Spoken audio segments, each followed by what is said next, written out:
All right, welcome to the show. And we've got a special one for you. And if you're watching a video format, not just because there's three of us, we'll get to that in a moment, but because we're going to talk about sports. And I love sports, and particularly basketball, which I know we're going to talk about amongst other things. But sports is big business, bigger than it's ever been. And within the stories today, we're going to cover everything from LeBron James to the dark arts of private equity, all the valuation techniques, the strategies behind it. And you probably would have seen some headlines that the billionaire Mark Walter is to buy the LA Lakers from the Buss family. We're also going to touch on women's soccer, look comparably between men's and women's teams and the valuation techniques there. ESPN buys a stake in Lacrosse League, and they're having a bit of a strategy shift. And then also English rugby was covered in the FT at the weekend, ripe for international investment after overcoming crisis. So there's a common thread of private equity within today's conversation as well. But as I said, top of the show, there is three of us. So Stephen, Silvia, how are you? Yeah, good, thank you. And delighted to be here and delighted to be here with Silvia as well. Hi, everyone. Thanks, and thanks, Stephen. Yeah, really great to be back on the pod. I made a special appearance a while ago now, but always great to be here. Yeah, and then I'm just going to come out with the news, the breaking news, straight up, just to clean the slate. But Stephen is no longer going to be a consistent feature on the show. I'm in negotiations with his sports agent at the moment, trying to secure him on a quarterly contract deal. But he's, I don't know if I can fit him in my salary cap at the moment. But no, Stephen, who I know, has been amazing having these conversations with you. I know I've learned a ton, and I've been in markets now for 20 years. So I'm pretty sure I can speak for everyone on behalf of our community. What an amazing insights, strategy teacher you are. And I know teacher runs in your family genes. And so it comes as no surprise that you've been an awesome contributor to the show. So big thank you from me. Oh, thank you so much, Anne. And yeah, it's a little bit sad, actually. I don't know. I was trying to figure out how many episodes we've done together. It must be at least 100. So 100 of these conversations where I, chat a lot and you play dumb. And I definitely think that's playing dumb as opposed to actually being dumb. So it's a fine line. But yeah, you mentioned teaching, and that's obviously something that we do a lot at Amplify. I'm actually moving on from Amplify to pursue a bunch of interesting things and have a kid and all of those amazing things that one tends to do when they get a little bit older. But I do, I think that word teaching is so important, and anyone that can get themselves from a career perspective into a position where they can teach, it's such a good profession and it's such a rewarding thing. Even getting the comments on YouTube saying thanks for the episode, or, some of the more interpersonal teaching that we do day to day, it's always, always rewarding. So it's been an absolute delight. But I'm also delighted to hand over to Silvia. Yeah, and so Silvia is someone you've worked with for a number of years also, right? She was pretty much within your team here at Amplify. Yeah, so I've been at Amplify for the last just over 3 years now, and Silvia joined just over 2 years ago to support me with all things investment banking, IBD. I'll let Silvia introduce herself formally, but we've worked really, really closely together. We've built out the client list, which includes everyone from Goldman Sachs to Jefferies to Evercore to Bank of America. So Silvia's done a brilliant job there. We work with some of the biggest and the best universities in the world as well. So Silvia has been a brilliant person to work with, and a delight to take on this podcast into the hot seat. Yeah, and perhaps Silvia, then, just before we begin, a bit about your background, just a bit of context. I know we got a little bit there from Stephen, but from your side. Yeah, of course. And thank you, Stephen. That was really kind. Now, it's been like beautiful 2 years again, working on all things corporate finance. This is the next step. Definitely the competition is really harsh. But I know you may be coming back again, maybe once a quarter. Let's see if Anthony can close this deal. So you will still see Stephen again, I'm sure, sooner or later. But yeah, just about myself. I'm my name is Silvia, and you will see my face more often here on the podcast now going forward, talking about all things corporate finance. So I work here at AmplifyME on corporate finance side of the business with our corporate clients. So hopefully I will be able to sneak in some advices for all students out there trying to get an internship or a grad role on what you should be focusing on. And I've been working, again, just developing our suite of corporate finance simulations, everything from M&A to private equity to IPOs, etc., etc. And actually, my background is from Goldman Sachs. So I used to work there as an equity research analyst. I was focusing on tech companies, which is pretty much something I'm really passionate about. So you will see tech deals coming up here and there, of course. But yeah, super excited to be here and looking forward to it. Cool. Yeah. And look, I know you sent me over some notes and I got excited when you started talking about the Lakers. So yeah, hit me. What's the headlines here with this LA Lakers story in the Bus family? Yeah, absolutely. I would for my first appearance, I had to find something that would excite you, Ant. So today we're starting up just talking about the LA Lakers deal. So this is one of the most well-known and iconic sport teams in the world, which is just being valued at a record-breaking $10 billion, which is huge. It's setting a new record in this sphere. And this happened after it has been selling a controlling stake to the billionaire investor, Mark Walker. So it's an interesting deal, from a number of different perspectives, from the structure of the deal, with the Bus family just taking a step back in a sense, doing a partial exit, not really a full-on exit. But also, again, from a student's perspective, looking to develop more their valuation skills, again, understanding how brands value actually plays a role into this, media rights, how they change the game, and how the sports franchises really are becoming some of the hottest assets in the market. I guess a question then on timing. Was this a foreseen thing that was happening? I guess Genie Bus, I know it's quite often appears in the press, the mainstream media and stuff like that. So did people expect that this deal was going to happen? Or I guess I remember their father originally in the Magic Johnson days back in the late 70s, 80s when he turned the Lakers around. I don't remember any of the children, i.e. the now owners of the business, having children to bring through. Yeah, that's an interesting one, actually, if we think about it, because again, it's been basically the public face of the brand for the past 40 years. It has always been in the family.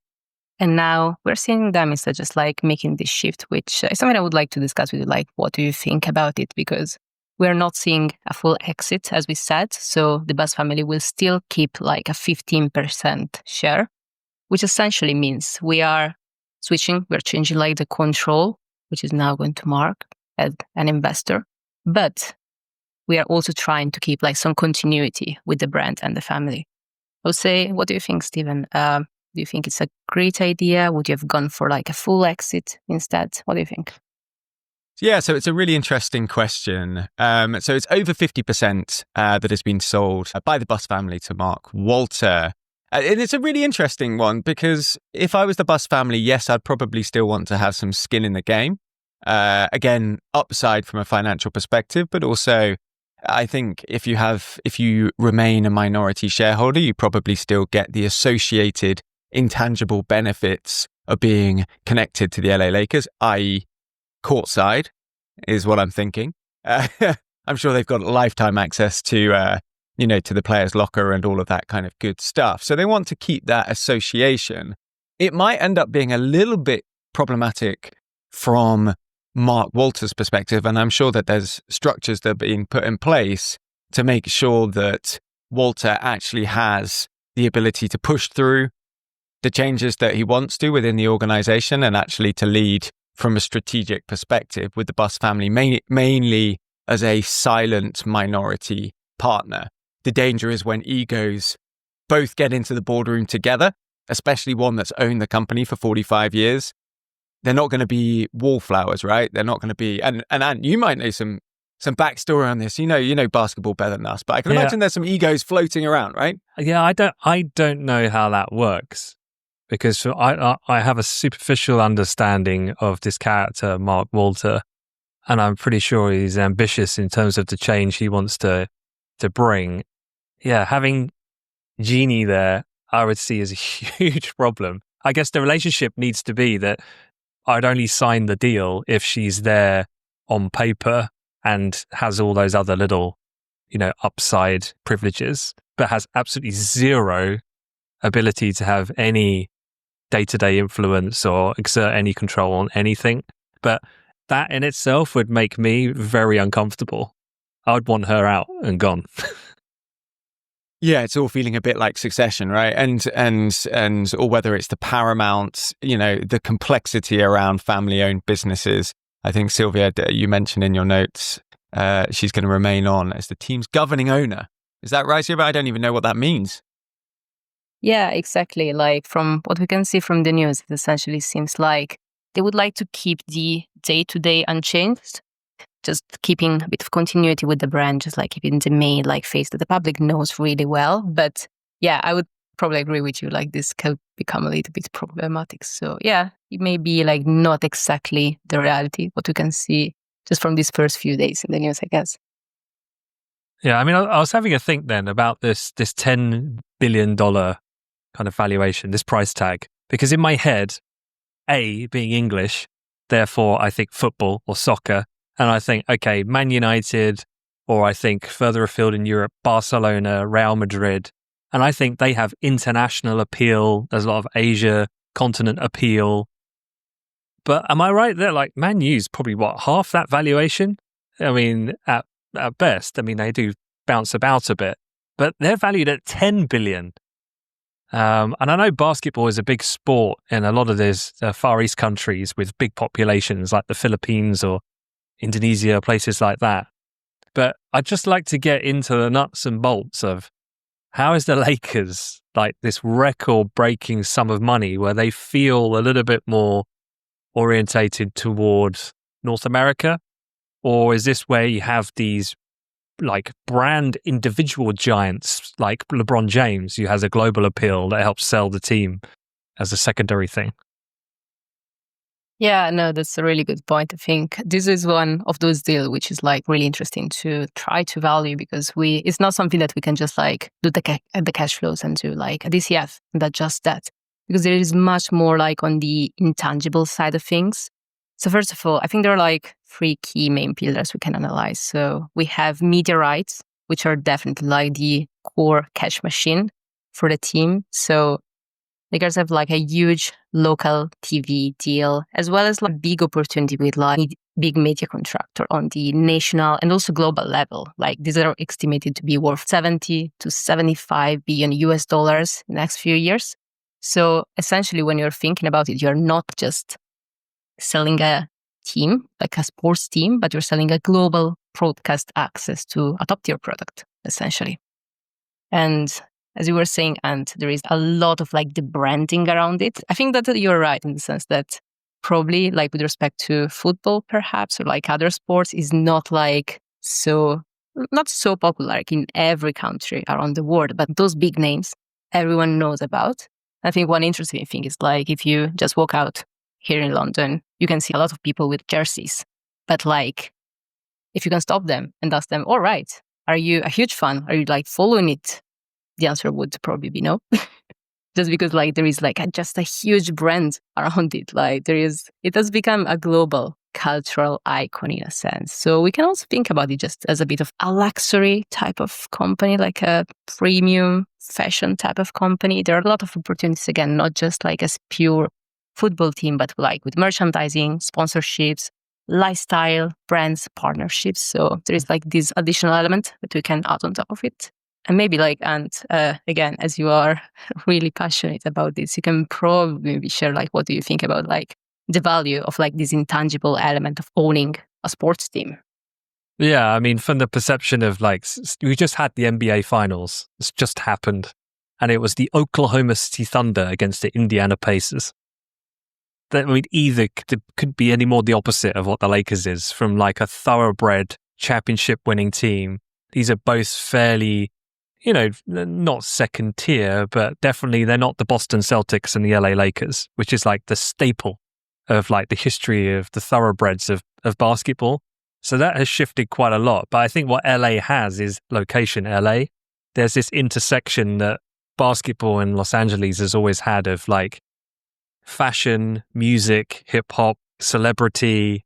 It brings together this cocktail that creates a very unique brand that basically can't be replicated. So I think given that there's only so many teams in a league, it brings together a really unique set of components that can't be imitated by the others. So yeah, they're not quite the team they used to be, even though they've probably secured a very good player in Doncic in the last season. They feel like they're perhaps one of these teams where in the post-Kobe Shaq era of when they were champions in the early noughties, they've got the best player, but perhaps not the best team. And as we've just seen from the last NBA finals, teams are built on teams. And both of these are exactly that. There's, yes, a few superstars here and there. But I guess in the end, for a brand to be successful, and why the Lakers were really successful in the 80s was because they were serial winners. They are no longer serial winners. And I just wonder, yes, they've got this unique brand and it has this cool X factor, but without winning, I don't know how far that actually travels. Yeah. Just by the way, and I think this is your second pit to run your own basketball podcast. So I'm going to bring us right back into finance. I do want to cover Doncic in a second. But I think the other thing that would provide a significant acquisition premium or a valuation premium to American sports teams relative to football clubs is the nature of the franchise, right? These guys can't get promoted, they can't get relegated. Their cash flows are relatively easy to forecast from a media rights perspective. We're going to talk about Chelsea in a little bit, but they will get a £80 million boost if they make the Champions League, and if they don't get it. And worst comes to worst, they could get relegated. So that's one of the reasons why you get a significant acquisition premium or a valuation premium. But I also want to ask Anne. So we talk about the fact that the NBA has stayed somewhat within the US. If you compare that to the NFL, which is another kind of great American sport, we're seeing more and more matches being held here in the UK. Even I think there might be one slated to happen in the Middle East at some point over the next couple of years. So what's going on with the export value or the export effort? Is it not happening? I know we've got superstars like Doncic, as you mentioned, who are not from the US. So yeah, what's going on there? Yeah, I mean, I don't have the figures to hand, but basically the viewership, Game 7 of the NBA Finals, I think was the most watched finals that they've had in 7 years. Taking that aside, viewing figures for the NBA are absolutely plummeting. And it's almost like a vicious circle where the more it plummets, the more desperate the league becomes to try and re-galvanize the game. And they've started to think of all these other creative ways to change, like the All-Star game that they have, all these different sort of rules and things around it. And I think that's just degrading the game. So I don't know. And this is why I question like this valuation. The NBA is on a downward trajectory in its popularity, both in America as a watched viewership base and also globally. It's become so dramatized, and the game is so far removed from what it was that actually it's just really not interesting to watch because it's super uncompetitive, and it's all about then lifting up stars to make them characters and brands and offshoots of Netflix series to monetize it that way rather than the grassroots of the beautiful game. And so, yeah, I don't think it translates particularly well. It used to in the 90s, but maybe that's because you had Jordan as the linchpin that acted as the global ambassador, where people bought into him, and LeBron's never had that same quite global appeal, I'd say. So, Silvia, one for you in terms of these valuations, right? So at the moment, we're seeing this almost arms race. Every 6 months or so, we get the world's most valuable team, and there's a new record, whether it's the Boston Celtics or the LA Lakers or the Golden State Warriors or whatever it might be. What is this just going to keep going forever? Are we just going to keep breaking these new records, or are there going to be, what kind of headwinds could there be that might see the wheels come off a little bit and maybe, these were the heady days and valuations will start going down? Yeah, that's a good question, actually, because what I was thinking about when I was seeing this transaction and comparing it with most recent ones, which always seem we're always getting higher and higher. Is this just a bubble in valuations of the sport teams, or is there definitely some intrinsic value in this, which will keep going higher and higher? I don't know. I would say I definitely see it crossing a ceiling and just maybe giving a halt at a certain point. If we're keeping seeing these valuations consistently going higher and higher, this also could trigger a bit of a red flag to investors willing to invest in this. Is the opportunity really there, or maybe they just overvaluation? Which maybe is also a good talking point for a student to think about. Just try to get down to your valuation of this company and understand, is it 10 billion really for you? With all the different elements that we can include, being branding, being scarcity, because reality is we just get as many of these teams, and usually they're not sold. This one is being sold after 40 years, essentially. But even considering all of these elements, is it really a 10 billion deal or not? Yeah, so break it down for me in steps then. So do you not look at the brand aspect and just focus on the standardized process, looking at financials first, and then you start to bolt in this associated brand value into that already first part analysis? Or do you start from the beginning and then incorporate everything all in one pot? Yeah, no, that's a good question. Actually, it's really timely, as we're currently running our summer analyst training programs. We're currently in the banking week, and we talked about valuation yesterday. And some of the students were asking me okay, so is it just as straightforward as it is? Build my model, build my little table with my DCF, and that is the valuation of the company?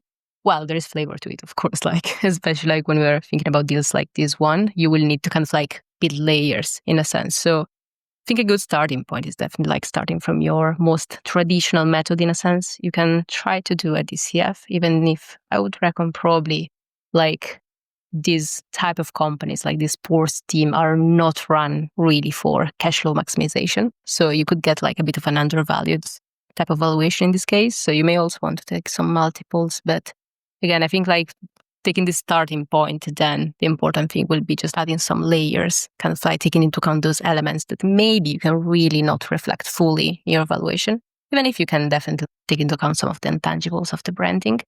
And maybe something like adding a premium multiple for the branding of the company, and then taking into account media rights. You may want to assume some perpetuity stream in that case. And finally, again, for your scarcity element, either you can adjust your WACC or you can apply another acquisition premium on top of it. If you were another team thinking about doing something similar, because you've just had the Boston Celtics, you've now had the Lakers, and each number we said, the bar's going up and up and up. How as an advisor, like a banker, do you go, right, we need to get a deal in now? If you guys want to do a deal, you've got to go now. Or do you risk being that banker who pushed that team to get top of the market and then actually the market falls because the Lakers was the pinnacle? How do you make that judgment call as the advisor? Yeah, I mean, this is an interesting one. I would definitely say if I was one of the other 28 franchises that's not the LA Lakers or the best Boston Celtics, I would be not necessarily rubbing my hands together, but I'd think, okay, check, interesting comp. Love that valuation ceiling that's just been smashed. If I was a banker, I wouldn't be, I'd be discounting that comp quite significantly because it looks, I don't know enough about this deal, but it looks like a bilateral, right? It doesn't look like the LA Lakers were going out to market with a huge competitive process and private equity is involved with their kind of very, very rational view on valuations. It looks like, okay, here's a, Angelian, Mark Walter, who already owns the Dodgers. They've probably known of each other for many, many years. And this was, this was a deal that got done, and the number was probably the only number that the Bus family would have accepted because they didn't need to sell the asset. So, a good moment in terms of smashing through valuation caps. If I was advising any one of the Indiana Pacers, for example, I would say, look, you're not going to get 10 billion unless you've got a Mark Walter lined up who's willing to pay whatever the asking price is, right? Yeah, and if you're the Pacers, I think you were the 6th seed and you got to the finals. So time is of the essence. Absolutely. Did you just say Angelian as well? Did I hear think that that is. Please, any listener or viewer, correct me if I'm wrong. Did I just make that up? Angelian? Do you know what? You said it, and I thought it's just one of those words where you're just clearly more intelligent than I am, and I was just like, I'm just going to accept it, or I'm going to mention it. But look, the key to sounding intelligent is to say it with complete confidence. It's sounding confident, so I'm going to take it and then check it later. Yeah, exactly. All right. Well, maybe we could just wrap up then. So what's some key takeaways, Silvia, with this one then to finish? Yeah, I think there are a couple definitely. So again, whenever we're looking at this type of companies, we need to make sure we are valuing them as not really what they are in a sense. When we're thinking about basketball team, you maybe think okay, I will value it like a stadium. I don't know, something similar. Not really you would go more towards a streaming broadcasting platform type of valuation. You need to take into account a lot of different elements on top of what would be your basic cash flow generation, because it's not at all a company based on that at the end of the day. And also, again, from a banker's perspective, when you would like to pitch to your client such a deal, you really need to sell it to the potential buyers. You cannot just show them the financials, because the financials probably will make sense. Okay, yeah, but not for a 10 billion valuation. They will not pay that much. You really need to tell the story, build the story, and sell them what is the growth opportunity there and why they should be interested. All right. Well, look, let's talk a little bit about, whenever I think, maybe I'm biased because here in England, I remember actually I unknowingly was taking my daughter, I think it was an inset day, and I went into Charing Cross, went off into Trafalgar Square, and it just so happened it was the day after, it was the parade where England, the women's team, won the Euros. And then I was just like, wow, this seemed massive because it was busy. And I was like, probably not to the scale yet of what, well, I'm not going to say because England's men are never going to win the Euros, it would seem. But it felt like a different feeling at that point. And, we continue to see success in the European game. I think it was Arsenal, wasn't it, with the women's. And so I just wanted to get a sense of, let's move this over to soccer, football. Let's talk Chelsea, bring it closer to home, but talk about the women's game. And how does that compare as a sports team? How would you even approach that? Yeah, this is so interesting. And I looked at this headline. It's not even a particularly new headline, but it's something that just kind of caught my interest. The headline was how much is the Chelsea women's team actually worth? And actually, it produced quite a lot of interesting little subplots about, as you mentioned at the top of this episode, the dark arts of private equity. So we hear obviously a lot about the valuation of the world's premier football teams, soccer teams. Real Madrid valued close to $7 billion. Man United, 6.6 according to Fortune. I think it's a little bit lower than that now. And obviously Chelsea were acquired. Chelsea men's football team were acquired for 4.25 billion by Todd Boehly and Clearlake back in 2022, post Abramovich. Now, the way that the Women's Premier League has been set up is as a derivative of the Men's Premier League. So, historically, Chelsea Women's Football Team would be owned by Chelsea, and Arsenal Women's Football Team would be owned by Arsenal. And they would be either a separately owned subsidiary, a wholly owned subsidiary, or they would just be included in the day-to-day running of the business.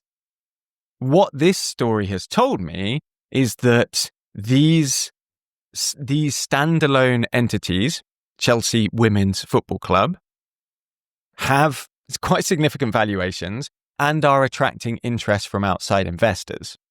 So the one that I wanted to talk about before I get onto the dark arts is the minority investment by Alexis Ohanian, the founder of Reddit, my favorite company, which recently bought an 8% stake, valuing Chelsea Women's Football Club at £245 million, which is not insignificant. Obviously, it's way below the 4.25 billion of the men's football club.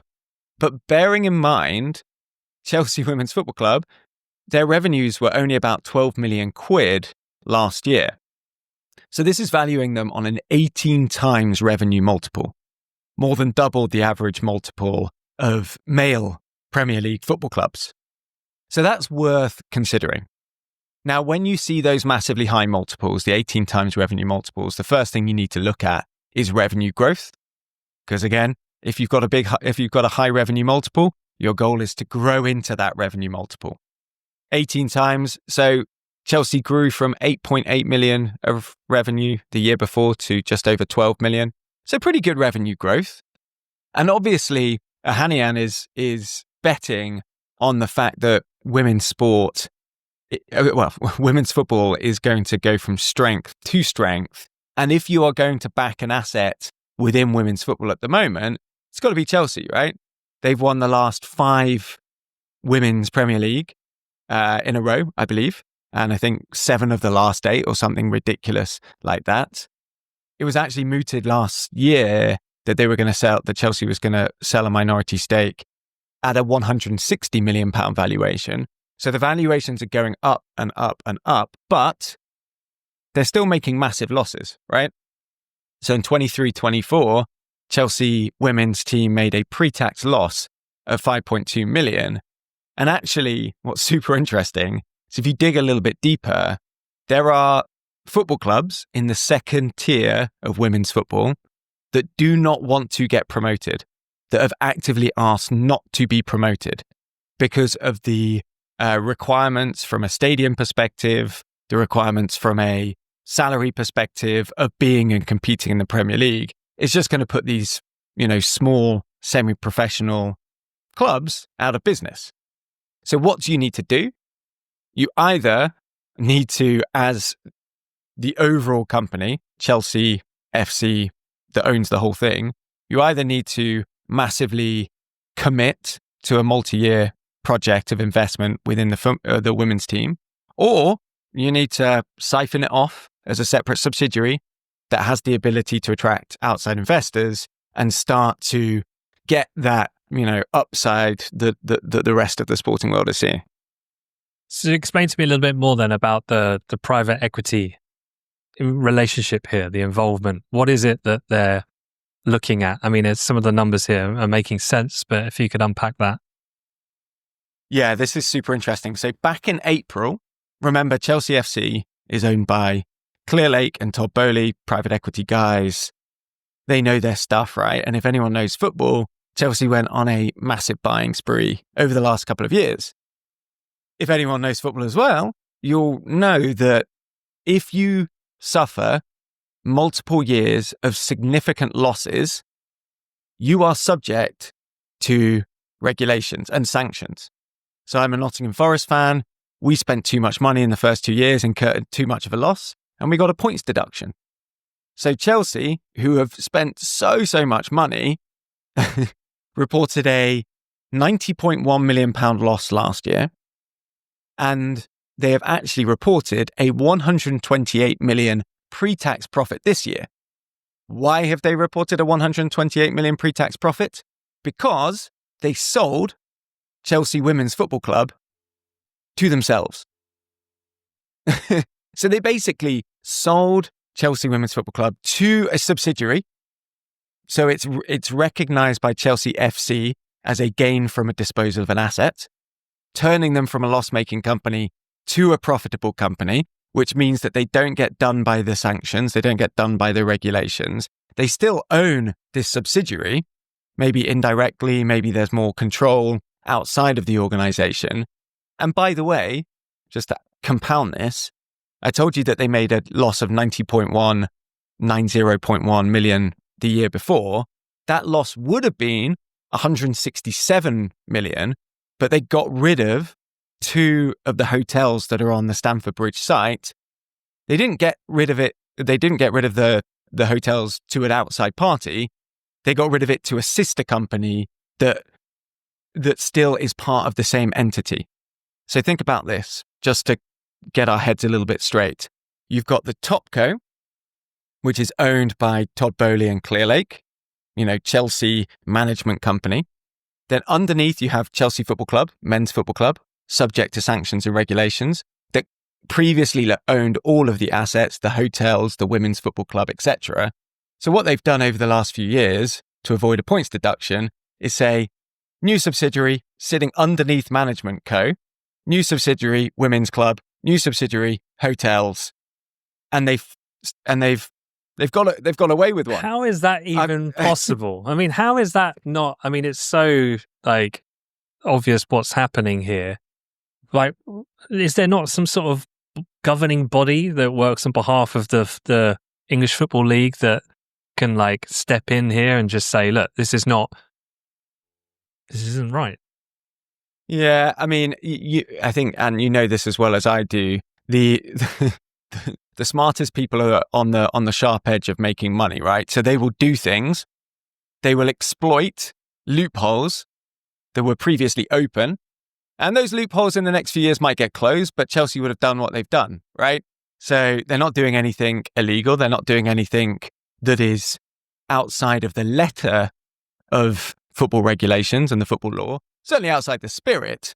And I'll just end this little piece by a little quip from an unidentified Chelsea fan who says, next year, we're going to be selling ourselves the lawnmowers for 90 million quid. Create a new subsidiary, Lawnmower Limited, 90 million quid. Done. Easy. Oh, you got to love it. You got to love the ingenuity of making money. All right. Well, look, I'm just conscious of time. So maybe we could just have a quick touch on these last 2 stories involving lacrosse and rugby. Yeah, this is super interesting. And the reason why I put these 2 stories in, and I'll deal with them together, even though they're very different stories, is to explain a little bit about the direction of travel and the valuation trends in sport in general. So ESPN buying stake in Lacrosse League, ESPN, obviously ESPN Plus, a streaming platform, ESPN owned by Walt Disney, ESPN getting involved in the product as well as in the distribution and the media rights of that product makes sense and is important in the context of understanding just how necessary and intrinsic the likes of ESPN and the media rights are to the clubs themselves. And obviously that probably wouldn't fly in a much bigger league. You're not likely to get Sky Sports or Sky buying a 40% stake of Wolverhampton Wanderers. It's probably not going to happen. But in these smaller leagues where ESPN can increase the value of the Lacrosse League by putting it front and center in some of its streaming assets, there is the classic synergies that you can get there. So that's number one, this kind of commingling of the distribution and the ownership of the product.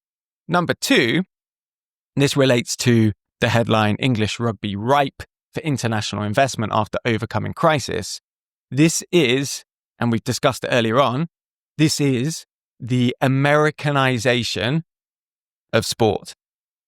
And when I say the Americanization of sport, what I mean is the franchising of sport. Now, as a British purist, I love relegation and promotion, right? I love, historically family-owned teams that are tied to their communities and all of this stuff. But that means that A, you trade at a discount to franchisees, and B, you end up getting into financial trouble. So in the Premier League, in the Rugby Premier League, 3 of the 13 companies in the Premier League went bust a couple of years ago because they just didn't have the investment firepower, they were locally owned, etc. What is going to happen, what we think is going to happen, is that Premiership Rugby is going to be franchised. So these teams, Wasps, Harlequins, Saracens, etc., are going to become franchises.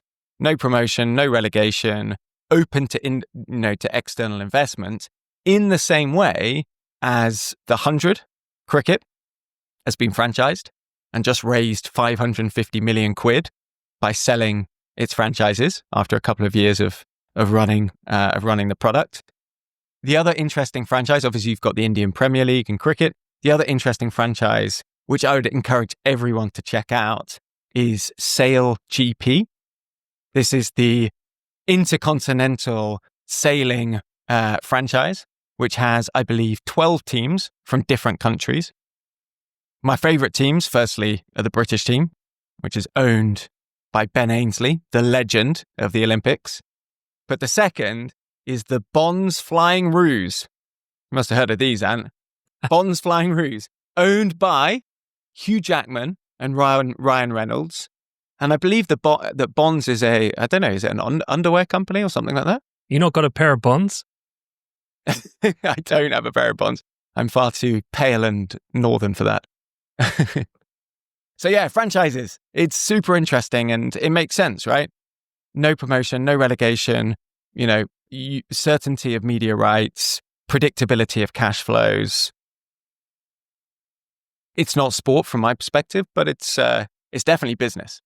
So maybe to close then, if I were a student going into interview applications, these sorts of things, trying to demonstrate my interest and knowledge about something like DCFs and more corporate finance terms, am I right in saying then that a good place to go is find something you love? Could be Chelsea Women's Football Club. It could be the LA Lakers. There's always something, whether it's a sports team, a brand, a product, and then you can almost lean into that enthusiasm for that thing and then have all those technical components around it. Is that something you've seen or that you would advise? Yeah, I think especially I would say probably from my experience, just having interviews, talking about deals and valuations, going with what you like is the way to go.